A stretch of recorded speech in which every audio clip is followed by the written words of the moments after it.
Hello बच्चों, welcome to mind blowing classes. Mind blowing classes में आपका स्वागत है। आज हमें पढ़ना है नाइट्रिक अम्ल के भौतिक गुण। हमने कल बनाने की विधियाँ देखी, बनाने की विधियों में प्रयोगशाला विधि देखी थी, ओस्टवाल विधि देखी थी। इंपॉर्टेंट है, ओस्टवाल विधि पूछी जाती है, अब की भी पूछी गई तो मैंने आपको बता दिया था। आज हमें पढ़ना है कुछ और, मतलब नाइट्रिक अम्ल ही पढ़ेंगे और क्या पढ़ेंगे, अभी ख़त्म नहीं हुआ तो। भौतिक गुण और इसके रासायनिक गुण देखेंगे, ठीक है।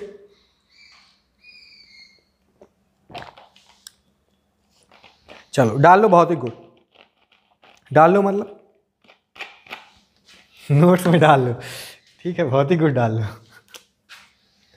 चलो, फिजिकल प्रॉपर्टी भौतिक गुण किसके? HNO3 के।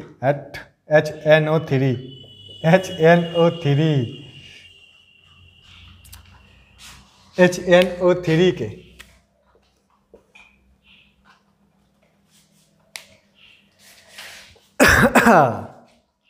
क्या होते भौतिक गुण मैं आपको बोले देता हूँ, आप मर्जी लिखना चाहो तो लिख लो, नहीं तो कोई बात नहीं, ठीक है। चलो भौतिक गुण में बताऊँ तो यह रंगहीन गंधहीन तैलीय द्रव है। यह रंगहीन गंधहीन तैलीय द्रव, पहला रंगहीन गंधहीन द्रव है, ठीक है। द्रव है, ये क्या कर रहा है, एक तरह का लिक्विड होता है। द्रव में कौन सा द्रव है? अम्लीय द्रव है। वैसे ये अम्ल होता है, ये तो आपको पता ही होगा, ठीक है। यह क्या करता है? यह वायु में धुआं देता है। क्या करता है? वायु में धुआं देता है, ठीक है। इसका घनत्व जो होता है 1.5 के आसपास होता है। इसका क्वथनांक की बात करें 355 तो 6 केल्विन होता है। इसका क्वथनांक 355.6 केल्विन होता है, ठीक है। और अगर कुछ और बताना चाहें हम आपको, जिसका यह 231.4 केल्विन पर जम जाता है।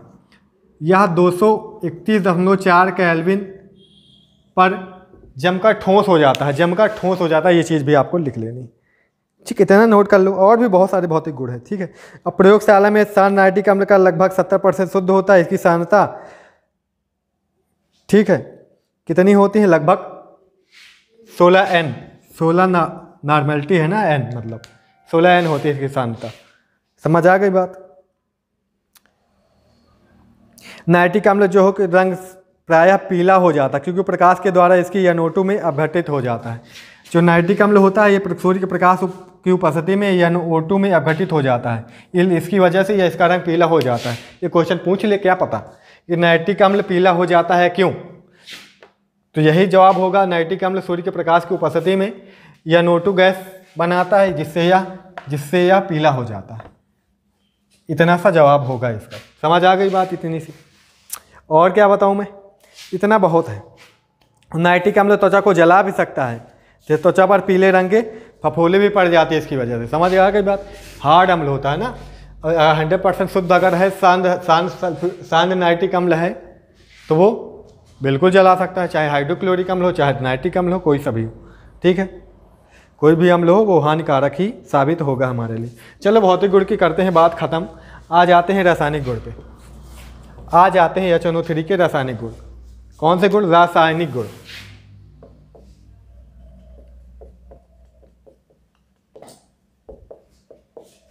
Chemical property.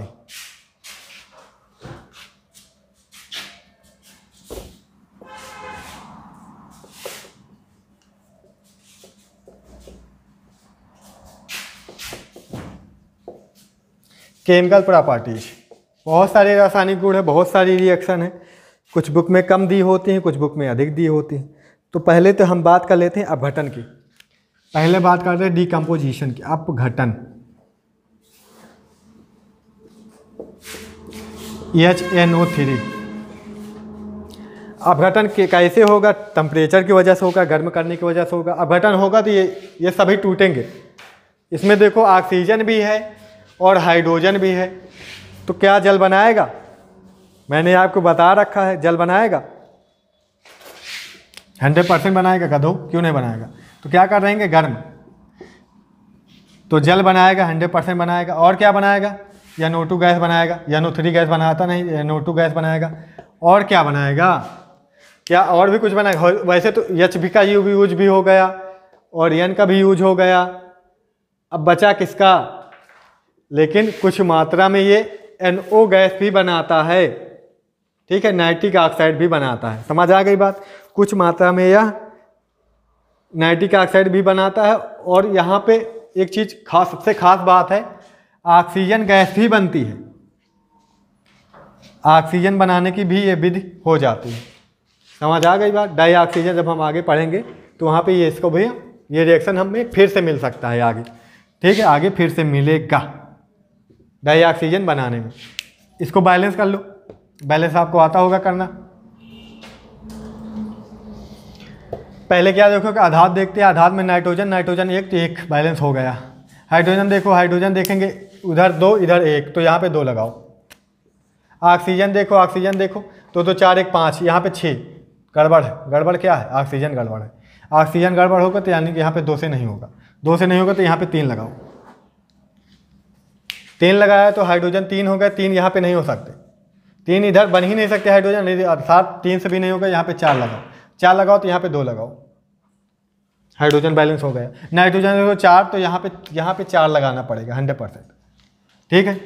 अब देखो 4 3 12, 4 दूनी 8, 8 2 10, 2 12, बैलेंस हो गया।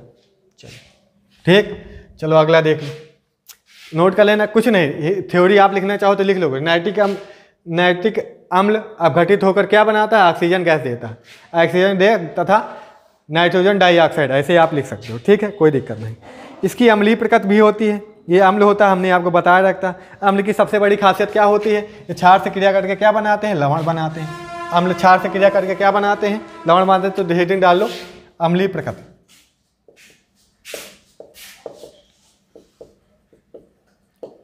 लिख लो, HNO3 की प्रकृति अम्लीय होती है, या क्षार से क्रिया करके क्या बनाता है? लवण बनाता है। सीधी सी बात है, लवण बना रहा तो मतलब प्रकृति अम्लीय है। और हम आपको एक चीज़ और बता दें, ये जल में क्रिया करके क्या बनाएगा? H+ आयन भी देगा। समझ आ गई? हालांकि हम क्षार से क्रिया करा के देखते हैं। HNO3 है, इसकी NaOH से क्रिया करा दो, ठीक है, क्षार से क्या बनाएगा? सोचो, जल बनेगा, जल बनेगा, सोडियम नाइट्राइड बनेगा, और क्या बनेगा? प्लस माइनस आयन आयन का एक्सचेंज हो जाएगा, एक तरह के आयनन विनिमय अपक्रिया हो जाएगी एक तरह की। चलो H2O बनेगा, ठीक है, HHO H2O। और क्या बन सकता है? सोडियम प्लस माइनस जुड़ जाएंगे अपने आप, सोडियम नाइट्रेट बन जाएगा। इस पर माइनस इस पर प्लस बराबर है, बैलेंस कर लो। हमारे हिसाब से बैलेंस भी है, कोई लफड़े नहीं है। और कोई सा भी क्षार ले सकते हो, कोई सा भी ले सकते हो, दूसरा भी ले सकते हो, KOH भी ले सकते हो। KOH लोगे तो यहाँ पे K आ जाएगा, बस बाकी सब वही रहेगा। समझ आ गई बात? चलो, अम्लीय प्रकृति हो गई इसकी। और भी आप जल से भी क्रिया करा के आप लिख सकते हो, ऐसा नहीं है। HNO3 को जल से भी आप रिएक्ट करा सकते हो, जल में भी आप घोल सकते हो, या फिर सीख सकते हो सिर्फ जल ही लिख दोगे यहाँ पे एरो लगा के, या ऐसे भी लिख सकते हो, जली मतलब जलीय माध्यम में घोला गया। H+ दे रहा है, NO3 दे रहा है। समझ आ गई बात? नहीं तो H इसके साथ चला जाएगा, H3O+ देता है, क्योंकि H+ आयन अस्थायी नहीं होता, तो ये इसमें जल के अणु के साथ मिलके H3O में बदल जाता है, H2O+ में, NO3-। समझ आ गई बात? इतना सब बच्चों समझ आ गए ना? कैल्शियम ऑक्साइड से भी कैल्शियम कार्बोनेट से भी कर सकते हो। ऑक्साइड जो इनके ऑक्साइड होते हैं वो भी तो क्षारीय प्रकृति के होते हैं, तो उनसे भी आप करा सकते हो क्रिया। एक दो को मैं करा भी सकता, बहुत सारी रिएक्शन हो सकती है इसकी। मैं ऑक्साइड कोई करा दूँ, कैल्शियम हाइड्रोक्साइड से करा सकता हूँ क्रिया, और भी ऑक्साइड कैल्शियम कार्बोनेट से सकता हूँ। इसको ना कराऊँ तो अब कार्बोनेट से करा लेते, कार्बोनेट और ऑक्साइड से करा लेते हैं। कैल्शियम कार्बोनेट से करा लो क्रिया, और कैल्शियम के ऑक्साइड से करा लो क्रिया। सोडियम बाइकार्बोनेट से भी करा सकते हैं क्रिया, खाने वाला सोडा, सोडियम बाइकार्बोनेट से भी करा सकते हैं क्रिया। ये सारी रिएक्शन हो सकती हैं, सारी होती हैं। ये सारी अम्लीय गुण की हैं। HNO3 सारी की सारी अम्लीय गुण की रिएक्शन। समझ आ रही बात? चलो इसको देखो क्या होगा, इसको देखो, लवण बनेगा, सब में बनेगा यार, लवण तो सभी में बनेगा। ठीक है, ठीक है। तो इसकी पहले देखो ये वाला रिएक्शन, प्लस का माइनस का, कैल्शियम नाइट्रेट बनेगा, पर इस पर 2 होता है, चार्ज कितना होता है 2, तो यहाँ पे 2 आएगा, कैल्शियम पर चार्ज 2 होता है इसलिए 2 आएगा। और क्या बनेगा, CO से क्या बनेगा, कार्बन डाइऑक्साइड बनेगा, CO कार्बन डाइऑक्साइड में टूटेगा। और अब क्या बचा, एक O यहाँ से भी फ्री हुआ, एक H यहाँ से, H और मिलके H2O बना लेगा। एक O एक H की ज़रूरत पड़ेगी तो यहाँ पे बैलेंस में लग जाएगा। ठीक है, यहाँ पे बैलेंस लग जाएगा, बराबर हो गया, पूरा बैलेंस हो गया ना। NO3 2 लगे तो NO3 2 हो गए, H 2 लगे तो H 2 हो गए, CO2 यहाँ से निकला है, एक O इसका H2O में चला गया, बैलेंस हो गया। इसका देख लो, कैल्शियम ऑक्साइड फिर कैल्शियम नाइट्रेट बनाएगा और H2O बनाएगा, कैल्शियम नाइट्रेट बनाएगा, सीधी सी बात है, और H2O बनाएगा, सीधी सी बात है। समझ आ गई ना बात, एकदम आसान रिएक्शन। यहाँ पे भी 2 H लगे हैं, ठीक है, यहाँ पे ऑक्सीजन भी तो NO3 भी तो 2 लगे हैं, तो यहाँ पे 2 आ जाएगा, हो गई बैलेंस। अब इसको देख लो बेटा जी, सारे अम्लीय गुण के रिएक्शन, बहुत सारे रिएक्शन करवाए जा सकते हैं, आपको रिएक्शन बनाना आना चाहिए। ठीक है, कोई दिक्कत नहीं, समझ आ गई बात। यहाँ पे देख लो, प्लस माइनस जुड़ जाएंगे, सोडियम नाइट्राइड बनाएगा, CO जो होगा CO2 में टूटेगा, और H और इसका O, और यहाँ पे एक H, यहाँ पे एक H, H2, और इसका एक O बचा, H2O बना लेगा। सिंपल सा है, कोई दिक्कत नहीं, सबके सब आसान है, मिटा दे। चलो अगला आ जाता है ऑक्सीकारक गुण, अगला आ जाता है ऑक्सीकारक गुण।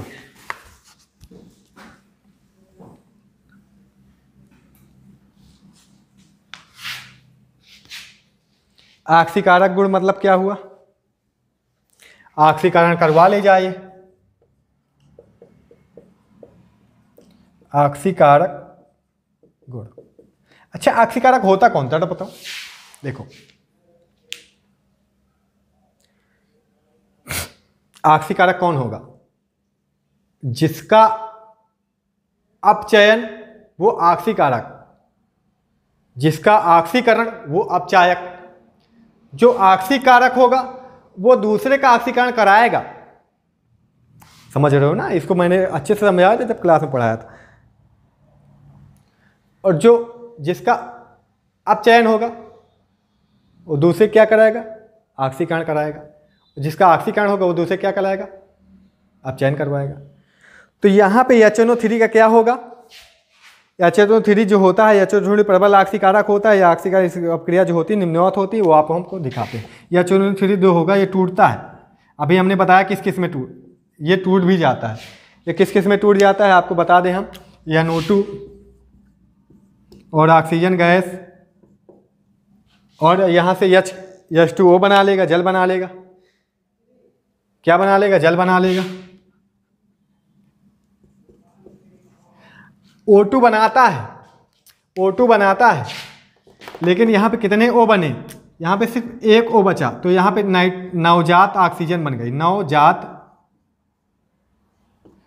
ऑक्सीजन, क्योंकि ये नवजात ऑक्सीजन दे देता है आसानी से, इसलिए प्रबल ऑक्सीकारक होता है, इसीलिए होता है।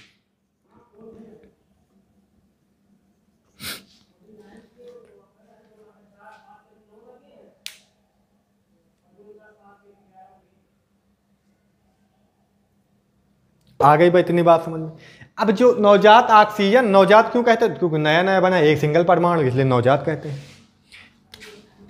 H होता नवजात हाइड्रोजन होता, ऐसे मिले तो समझ लो नवजात है, एक परमाणु बना है, अभी इसको कोई किसी और परमाणु, किसी और की तलाश है, ठीक है, इसलिए अभी वो नवजात है। बैलेंस कर सकते हैं आप, बैलेंस नहीं है तो यहाँ पे 2 महीने लगा दिए, तो यहाँ पे 2 लगाना पड़ेगा, हो गया बैलेंस। ऑक्सीजन कितने हो गए, 6 हो गए, तो यहाँ पे 4 2 6 हो गए, ठीक हो गया। अब होगा क्या, अब ये दूसरों को क्या कराएगा, ये दूसरों को ऑक्सीकरण कराएगा, ऑक्सीकारक गुण है ना, मतलब दूसरों को ऑक्सीकरण कराएगा। अच्छे से बताया था मैंने, जैसे मैंने आपको हम हैं, ये कौन है, हम हैं, हमने किसी को 10 रुपये दिए, कितने रुपए? 10 रुपये दिए किसी को, किसी को दिए 10 रुपया। तो हुआ क्या, हम दे रहे हैं तभी वो ले पा रहा, हम ना दे तो हमसे 10, मान लो इलेक्ट्रॉन का निकलना क्या कहलाता है? ऑक्सीकरण। इलेक्ट्रॉन निकलना ऑक्सीकरण, मतलब इसका हमारा तो ऑक्सीकरण हो रहा है, ऑक्सीकरण हो रहा है, समझ रहे हो ना। लेकिन जो इलेक्ट्रॉन ग्रहण करता है उसका होता है अपचयन।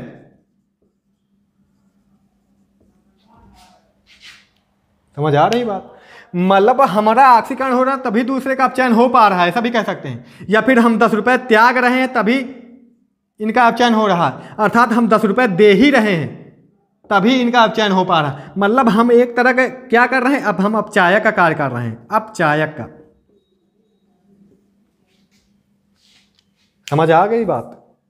हम एक तरह अपचयन करवा रहे हैं 10 रुपये दे के, इसलिए अपचायक हुए हम।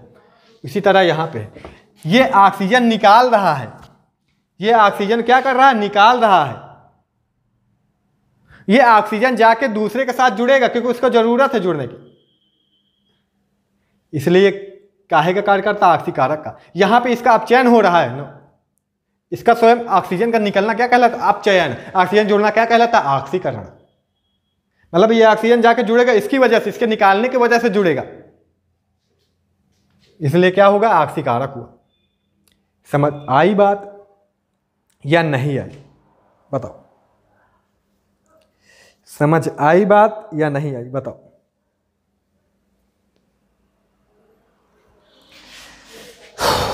आ गई ना समझ बात? तो ऐसे हो जाता। अब यहाँ पे जो कम संयोजकता वाले ऑक्साइड मुंह में वो अपचयित होकर उन्हें क्या देता है? ऑक्सीजन देते हैं, वो सब भी ऑक्सीजन देते हैं। ठीक है, ये ऑक्सीकारक गुण इसका हो जाता है। ऑक्सीकारक गुण की वजह से ही बहुत सारी इसकी अपक्रियाएं हो जाती हैं। ठीक है, उन्हीं को हमें अब जानना है, ये रिएक्शन आपको रट लेनी है। अब इसके ऑक्सीकारक, अब इसके उदाहरण लिख लेते हैं। उदाहरण, ये चीज़ आपको समझ आ गई हो जो अभी मैंने समझाई। उदाहरण में बहुत सारी धातुओं से क्रिया आ जाती है, अधातुओं से क्रिया आ जाती है। समझ रहे हो ना बात? धातु अधातुओं से अलग अलग क्रिया आ जाती है, सब अलग अलग हम पढ़ने हैं हमें। बहुत सारी रिएक्शन हो जाती है इसकी अब ऑक्सीकारक। ठीक है, चलो पहले आ जाती है, इसमें नंबर ए डाल लेना। अधातुओं से क्रिया, अधातुओं कुछ बता देंगे, समझा देंगे तो आप स्वयं से कर सकते हैं। बुक उठाएंगे, आपको स्वयं करना, ये आज का SW होगा, नहीं तो हम आपको रिएक्शन सेंड भी कर देंगे आपको। ठीक है, काम ये होमवर्क दे देंगे आपको, उन्हें सबको करना रहेगा। ठीक है, अधातुओं से क्रिया पहली आ जाती है हमारी कार्बन से क्रिया, पहली आ जाती है हमारी। अब यहाँ पे ऐसे पॉइंट कर लेना, किससे क्रिया? कार्बन से क्रिया। हेडिंग बनाते जाओ, कार्बन से क्रिया। अब ये जो होगा सबका क्या कराएगा? ऑक्सीकरण करवाएगा। सबका क्या कराएगा? ऑक्सीकरण करवाएगा। चलो आओ देखो, अब ये रिएक्शन सब में कंपलसरी लिखनी ही लिखनी, आपको एकदम आसानी होगी। हम डायरेक्ट भी ले सकते हैं पर इससे आसानी होगी एकदम। ये रिएक्शन ऐसे ही लिख लो, ये रिएक्शन मैं समझा चुका कैसे हुआ।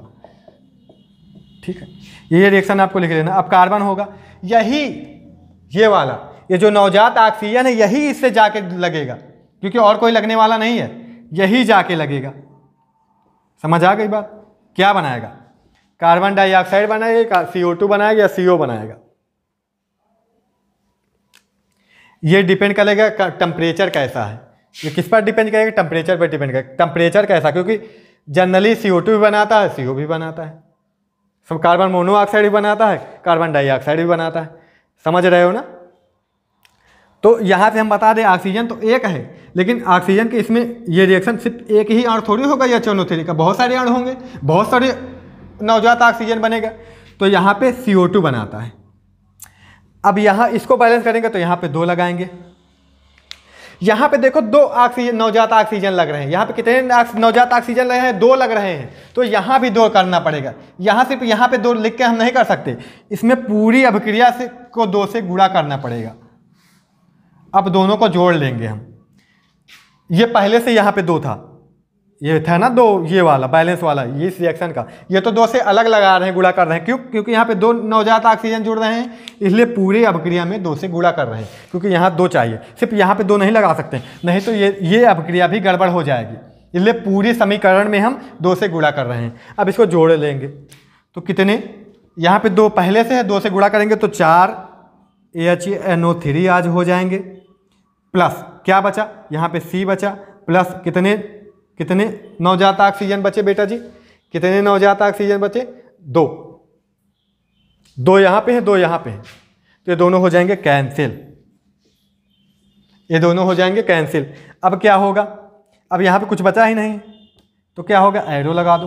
अब क्या बचा, 2 नहीं है यहाँ पे, देखो 2 से गुणा हो रहा, तो 4 NO2 प्लस 2 से गुणा हो रहा 2H2O। अब क्या बचा, CO2। अब देखो ये रिएक्शन संतुलित है अपने आप, चाहे तो आप गिन भी सकते हो। देखो 4 हाइड्रोजन है, 4 हाइड्रोजन है, 4 नाइट्रोजन है, 4 नाइट्रोजन है। ऑक्सीजन देखो 4 3 12, 4 दूनी 8, 8 2 10, 2 12 हो गया। कार्बन देखो 1 है तो कार्बन 1 है, तो एकदम आसान है। अगर आप डायरेक्ट इसको करते हैं तो आप बैलेंस करने में डिगडिगाएंगे और आपको बड़ा लफड़ा पड़ जाएगा। ये एक तरह की इसके पूरे स्टेप इसके निचोड़ हो गया। ये ऐसे करते हैं आप इस ऑक्सीकरण वाली ऑक्सीकारक रिएक्शन को तो एकदम आसानी से कर पाएंगे, बैलेंस करने की भी जरूरत नहीं पड़ेगी, बैलेंस आसानी से हो जाएगा। समझ रहे हो ना? और भी देख सकते हो, हम अभी कार्बन से क्रिया दिखाएं, अब फास्फोरस से आपको क्रिया दिखाते हैं। कैसे क्रिया दिखाते हैं, फास्फोरस अभी अधातुओं से ही क्रिया चल रही है। अगले आ जाएगा दूसरा पॉइंट, फास्फोरस से क्रिया।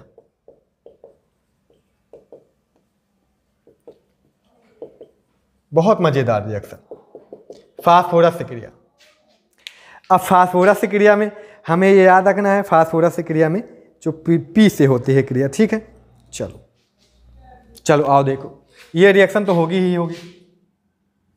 2HNO3 arrow 2NO2 plus H2O plus नवजात ऑक्सीजन। अब फास्फोरस से क्रिया हो रही है। फास्फोरस से कौन क्रिया करेगा, नवजात ऑक्सीजन करेगा।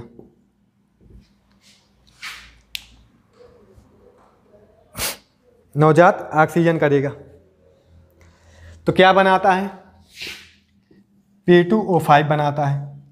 ये बना सकता है, P2O5 बनाता भी है, ठीक है। एक चीज यहाँ पे आप इस तरह याद रखने की, P2O5 यहाँ पे जल भी बनता है, देख लो यहाँ पे जल भी है, जल से क्रिया कर ले जाता है, क्योंकि जल में क्रिया कर लेता है तो P2O5 जो होगा ये जल से फिर क्रिया कर लेगा। अब जल से क्रिया करके क्या बनाएगा, अम्ल बनाएगा, H3PO4 बनाएगा। थ्योरी आप लिख भी सकते हैं, ठीक है। जैसे क्या लिखेंगे यहाँ पे कि इस अभिक्रिया में फास्फोरिक अम्ल में ऑक्सीकृत हो जाता है। HNO3 से क्रिया करके फास्फोरिक अम्ल में ऑक्सीकृत हो जाता है। ये कौन सा अम्ल है, फास्फोरिक अम्ल है, फास्फोरिक अम्ल है। समझ आ गई बात। अब आगे देखो, नीचे वाला मैं मिटा लेता हूँ, ठीक है। फास्फोरिक अम्ल में ऑक्सीकृत हो जाए, ये थ्योरी आप अगर आपको पता होगी तो फास्फोरिक अम्ल बना ही ले जाएंगे आप। अब देखो नवजात ऑक्सीजन कितने लगे, 5 लगे। बैलेंस कर रहे हैं ना इस वाले को। नवजात ऑक्सीजन कितने लगे, 5 लगे। फास्फोरस कितने लगे, 2 लगे। बैलेंस हो गया। 5 लगे हैं, इसलिए इस पूरी अभिक्रिया में कितने से गुणा, 5 से गुणा, क्योंकि हमें ऑक्सीजन को 5 बनाना है। सिर्फ ऑक्सीजन को नहीं बना सकते, इसलिए पूरी अभिक्रिया में, पूरे समीकरण में 5 से गुणा कर देंगे।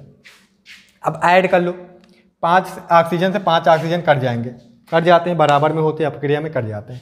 कितना बचा यहाँ पे, क्या बचा, H2O से H2O भी उड़ जाएगा, फाइनल में H2O आएगा ही नहीं। देख लो क्या बना, 5 दूनी 10 HNO3, ठीक है। 2P प्लस P2O5, नहीं P2O5 से P2O5 भी कट जाएगा, यहाँ पे 2 H2O होंगे, ठीक। अब सही है, इधर लिख रहा था मैं, वही तो सोचू कि क्या हो जाता है कभी कभी। चलो कोई ना, 10 HNO3 हो गए, 2P हो गए, और 10 NO2 5 से गुणा हुआ, 5 दूनी 10 हो गए। ये वैसे लिख लिया। ये 2 H2O बचे इसमें, क्योंकि 5 H2O थे, इधर कितने थे, 3 H2O थे, 3 से 3 कैंसिल, तो 2 बचे थे, इधर बचे थे, ये हम लिख के आ रहे थे, इधर लिख रहे थे। पहले हम सोच रहे थे भैया बैलेंस क्यों नहीं हो रहा है। ठीक, हो जाता, ह्यूमन मेमोरी है, सबसे होता है, तुमसे भी होता होगा, हमसे भी होता है। ठीक, चलो इधर की चीज़ उधर लिखेंगे तो गड़बड़ होगा। जाना होगा इस घर में, घुस जाएंगे उस घर में, दिमाग चकराएगा, कहाँ घुस गया, रास्ता अनजाने का, जूता लाद भी चल सकते हैं। जैसे तुम हमारे वीडियो को डिसलाइक कर सकते हो इस बात पे, ये मास्टर का पकड़ा रहा है। अब तुम्हारी समझ में आ गया होगा सर इधर का है लिख रहे हैं इधर, लेकिन हमारी समझ में नहीं आया, हमारी बत्ती लेट चली। ठीक, चलो ठीक, कोई बात नहीं। चलो एकदम आसान रिएक्शन, मज़ेदार रिएक्शन है ना। इसकी हिंदी क्या लिखोगे, फास्फोरस नाइट्रिक अम्ल से द्वारा ऑक्सीकृत होकर फास्फोरिक अम्ल बनाता है। वैसे नहीं, इसको डायरेक्ट भी आप ये रिएक्शन कर सकते हैं। अब डायरेक्ट मैं करके दिखाऊं जल्दी से, बहुत लंबा जाएगा। देखो HNO3 फास्फोरस से क्रिया करता है, क्या बनाएगा बेटा, फास्फोरिक अम्ल बनाएगा H3PO4। चलो फास्फोरिक अम्ल हमें पता है, शोध पता, हम लिख लिए। चलो ठीक, अब क्या बनेगा, ये सब इतना मिल गया, इतना बन गया। चलो भाई अब क्या बन सकता है, अब दिमाग खपाएंगे हम। अब भाई H और O कैसे बाहर होंगे, N कैसे बाहर होगा, चलो दिमाग लगा दे, N नाइट्रोजन ऑक्साइड के रूप में बाहर होगा, H कैसे, चलो H2O के रूप में बाहर होगा। इतना मान लो आपने दिमाग में रखा है, इतना चलो ठीक है। अब बैलेंस करने में इसमें टट्टी छूट जाएगी। अच्छा, बैलेंस करने में तुम्हारी टट्टी छूट जाएगी। अब बैलेंस 10 संख्या, इसमें एक संख्या जोड़ते रहोगे तुम। सच बोल रहा हूँ ना, एक संख्या चेक करते, जैसे मैंने एक फंडा बैलेंस करने वाला सिखा रखा है। पहले धातु को चेक करो, फिर अधातु को चेक करो, फिर क्या करो, हाइड्रोजन चेक करो, फिर ऑक्सीजन चेक करो, तो उससे होगा, फिर उसमें भी टाइम लगेगा, लेकिन इससे आसानी से कम टाइम में हो जाएगा। और ऐसे लिखोगे तो आकर्षक लगेगा कि बच्चे को आता था, पूरे स्टेप सब कुछ पता था, एकदम आसान भी है। और बैलेंस करने वाला लफड़ा भी नहीं बचता। छोटी छोटी रिएक्शन बैलेंस कर देते, सबको जोड़ देते, आसानी से बड़ी रिएक्शन बन जाती है। इसको बैलेंस करोगे तो देखो क्या होता है। नाइट्रोजन बैलेंस करो पहले, नाइट्रोजन 1 तो नाइट्रोजन 1, चलो हो गया। फास्फोरस यहाँ पे 1 तो फास्फोरस 1, चलो हो गया। H यहाँ पे कितने अकेला, तो H यहाँ पे देखो 3 तो 5, तो यहाँ पे 5 लगा दिए हम, चलो ठीक। चलो H 5 हो गए, तो यहाँ पे 5 है। ऑक्सीजन तो 5 थे 15, 5 से 15 तो 4 2 6 1 7 है। अब कहाँ पे लगाएं, कहाँ पे ना लगाएं, दुनिया भर का ठिस्से है। 10 घंटा परेशान होना पड़ेगा।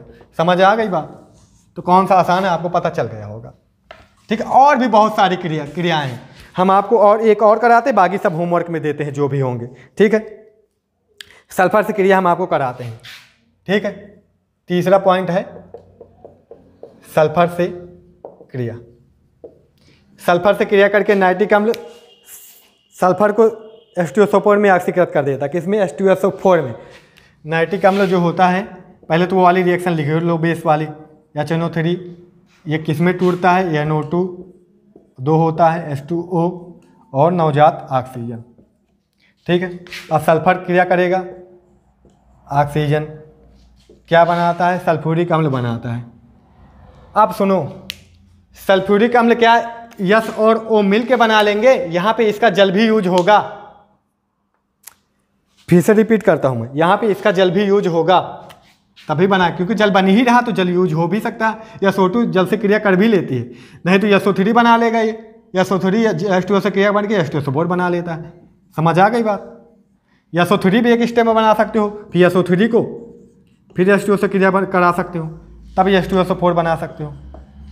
ऐसे कर सकते हो, नहीं तो डायरेक्ट आप बना सकते हो एक ही स्टेप में, यहाँ पे H2SO4, ये भी सही है। समझ आ गई बात, बैलेंस कर लो। H2 तो H2 हैं, सल्फर 1 ऑक्सीजन देखो कितने हैं, 4, तो यहाँ पे 2 ही हैं, तो यहाँ पे 3 लगा लो, 3 लगा लिए। अब 3 नवजात ऑक्सीजन यूज हो रहा है, तो इस पूरे रिएक्शन में कितने से गुणा, 3 से गुणा है ना, 3 से गुणा, सबको जोड़ दो। यहाँ पे 2 होता है बैलेंस वाली मूल रिएक्शन में, 3 दूनी 6 HNO3। ठीक है, ये बैलेंस है ना, तो प्लस सल्फर, ये ऑक्सीजन से ऑक्सीजन कट जाएगा, इधर कुछ नहीं बचा। इधर ये जल से जल भी कट जाए, यहाँ पे 3 जल है, यहाँ पे 1 जल है, तो 2 जल बचेंगे, 2 H2O, लेकिन इधर के नहीं, वो उधर के हैं, फिर वही गलती, इधर के नहीं है वो उधर के हैं, ठीक है। तो 2NO2 प्लस कितने H2O बचे यहाँ पे, 5 थे, ये 3 से गुणा किए थे ना, हम 3 से किए थे, एक इधर था तो कट गए एक एक, तो 2 H2O बचा, ठीक है। 2 H2O प्लस क्या बचा, H2SO4, देख लो बैलेंस होगा, 6H 4 2 6, सल्फर कितने, अकेला सल्फर अकेला, ठीक है। N देखो 6 है, तो N देखो किधर कितने हैं, वही तो गलती है, यहाँ पे 2 थे तो 3 से गुणा होगा तो 6 हो जाएंगे ना, 6 लिखेंगे हम, ठीक है। आप लोग ये चीज़ ध्यान रखना, ये चीज़ बहुत होगी, मुझसे हो रही तुमसे भी होगी, ठीक हो गया बैलेंस। ऑक्सीजन देख लो चाहे तो, 36 18, 6 2 12, 12 2 और 4 हो गए 18, ठीक। ये भी अब कुछ इसमें SW दे देते हैं हम, 3 करवा दिए हैं, इसी तरह बनेंगे, ठीक है, ठीक है। आपको थोड़ा सा बता देंगे क्या बनता है। पहला चौथा आ जाता है I2 से क्रिया, और 5वां आ जाता है, 5वां आ जाता है, 5वां आता ही नहीं है 5वां आता ही नहीं, आयोडिक अम्ल बनता है, H2O से क्रिया करके I2 से क्रिया होती है तो बच्चा HiO3 बनता है, आयोडिक अम्ल बनता है, आयोडिक अम्ल बनता है, ठीक। आयोडिक अम्ल बनता है, इसमें लिख लेना, ये चीज़ बना लेना है आपको, फिर रिएक्शन आयोडिक अम्ल, तो लिख लेना I2 या HNO3 द्वारा ऑक्सीकृत होकर आयोडिक अम्ल बनाता है ठीक, अर्थात जल का यूज होगा इसमें, यह चाहे ना, जब I2 कि रिएक्शन नवजात ऑक्सीजन से कराओगे, H लाने के लिए यहाँ पे जल भी एक लाना पड़ेगा, जल का उसमें बनता ही है, जल आ जाएगा तो HiO3 बना, हिंट दे रहा हूँ, इतना बन जाएगा। इसको बैलेंस करोगे, ऊपर यहाँ पे जितने O लगेंगे उतने से ऊपर गुणा कर दोगे सारी रिएक्शन, फिर दोनों को जोड़ लोगे, लिख दोगे, बस इतना सा करना है। चलो अब आ जाती है धातुओं से क्रिया, किससे आ जाती है, धातुओं से क्रिया। धातुओं में बहुत सारे हैं, धातुओं में बहुत सारे हैं।